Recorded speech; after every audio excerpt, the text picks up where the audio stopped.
back over geometry. Like I said, we're just kind of trying to go over some stuff that will help you in Algebra 3, stuff you may see on the ACT. Trig is always something that shows up a lot.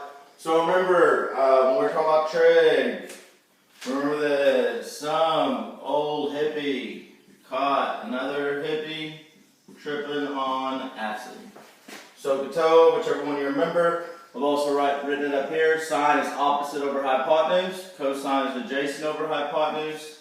Tangent is opposite over adjacent. So usually we have to use the calculators for these. We're just going to be setting up the ratios. So like the ratio of the opposite over the hypotenuse, so on and so forth. So we're just going to do numbers 1 through 10 today, and then we'll take a look at that. There is a solution key down below for you to check your answers. Just make sure you're trying it, guys. You're going to get out of it what you put into it. So remember, whenever they're asking me here, they wanted me to find the tan of z. So we're working with our z angle right here. So that's the angle we're working with. So across from that, I would label that my opposite as across from the angle, opposite the angle. Across from my right angle is my hypotenuse, and whatever is right next to your angle is your adjacent. So if we were wanting to find the ratio of our tan, remember tan was equal to opposite over adjacent. So look at this, what was my opposite value? It was 21, my adjacent was 28. Anytime we have a ratio, we need to make sure and see if it does what? Simplify. These are both divisible by 7. This simplifies down to 3/4. That is the ratio of your tan of z. 3/4.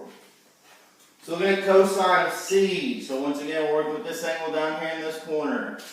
So across from it is going to be my opposite. And draw an arrow with a point here, opposite side. Across from my right angle is my hypotenuse. Whatever's left over is my adjacent. So once again, I'm finding the cosine of c. So cosine is adjacent over hypotenuse. My adjacent length was 16. My hypotenuse was 34.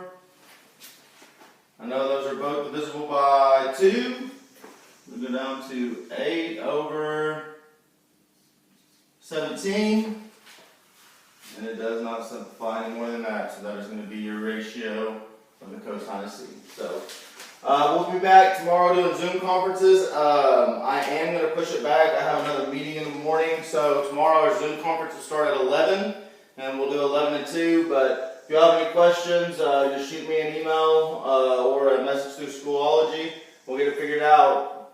Like I said every day, or every time I talk to y'all, hope y'all are doing alright.